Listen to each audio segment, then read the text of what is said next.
The legendary Spartacus, gladiator and leader of slaves against the Romans, Part 3 inches. The final stand.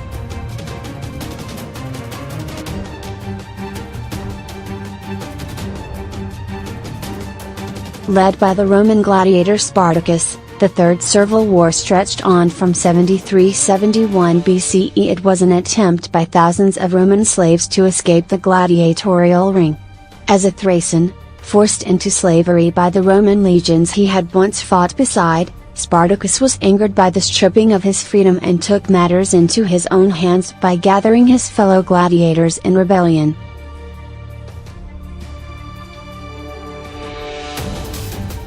Having successfully fled their training school in Capua, Spartacus and his men plundered their way through Italy, defeating Roman legion after Roman legion.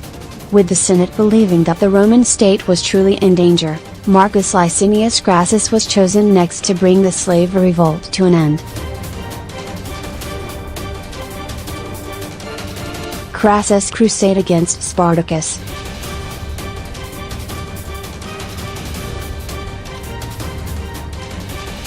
A Roman politician and former general under Lucius Cornelius Sulla, a powerful and distinguished Roman general, Crassus was the wealthiest man in Rome.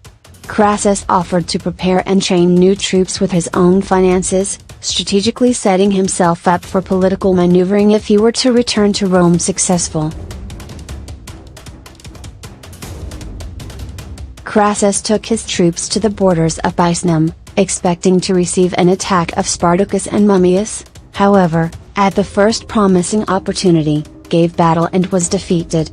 Following this decisive moment, when Crassus' best legate, a general in the Roman army born of the senatorial class, saw failure and lost many of Crassus' men, Crassus himself led his armies against Spartacus.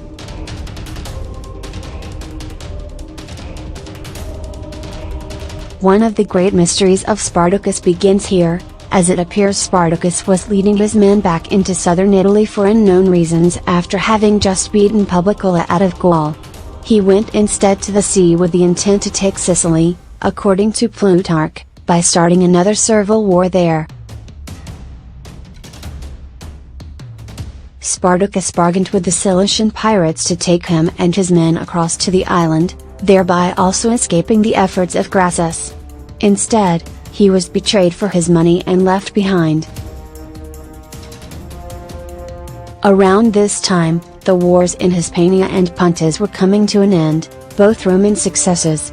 In 71 BCE, the successful general Gnaeus Pompeius Magnus, Pompey the Great, returned to Rome and took an interest in Spartacus' uprising.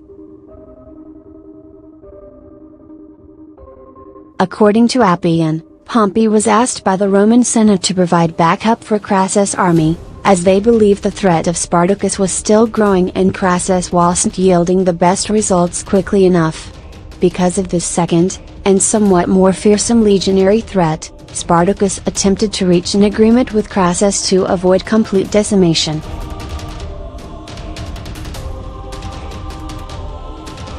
Crassus, however, aware of the prestige that would come with defeating Spartacus, wanted the glory for himself as much as he wanted to ensure Pompey wouldn't obtain it. He rebuffed Spartacus' proposal, choosing to take his chances with continued war.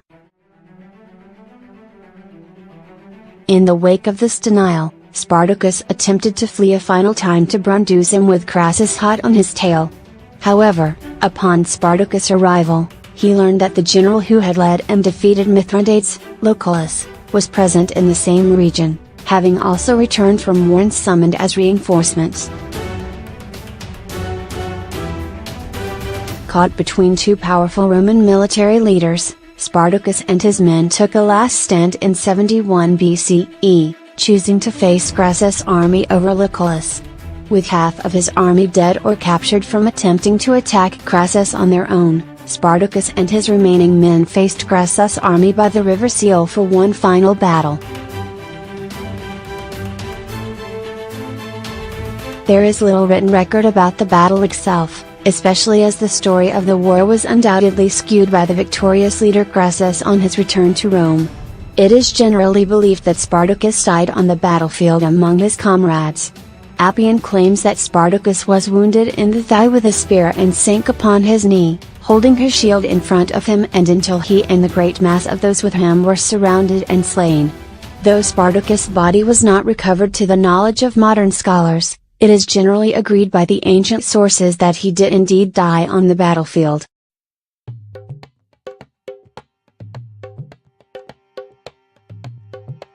His surviving men were taken by Crassus, and all 6,000 were crucified along the Appian Way as symbols of his victory and warnings to any other slaves who dared risk challenging the Roman state.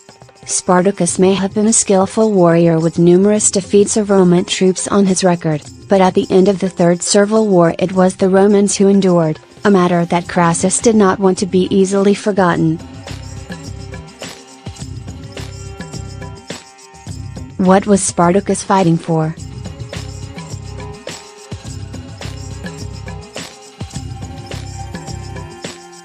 What remains most interesting about Spartacus, aside from the curiosities about his historical beginnings and his exact moment of death, were his motivations. Many would like to believe Spartacus led his revolt in an effort to stop slavery and the inhumane gladiatorial games altogether. But Spartacus' actions, and those of his men, were much less noble. Much of their time was spent plundering cities and the countryside, and it is believed he wanted to go to Sicily to pillage their riches as much as start another rebellion there. This may not be the case, however, and the plundering and looting may have been intended to keep up morale and restore much of the wealth that many of the slaves had lost. There is a theory that he had been attempting to return many of the men to their homes, accounting for his sudden turn back to southern Italy not long before his death. But neither theory has been recorded by any of the ancient scholars who have written extensively on the subject. Nevertheless, Spartacus remains an intriguing character for modern historians and classicists to examine. His motives are at the heart of many analyses, but his revolt against Rome still stands as one of the most successful rebellions recorded. Furthermore, if not for the victory of Crassus over Spartacus, much of the beginnings of the Roman Empire might have been different as well. Spartacus' revolt is a highlight of the history of Rome, but the impact of his rebellion is much more far-reaching than realized at first glance.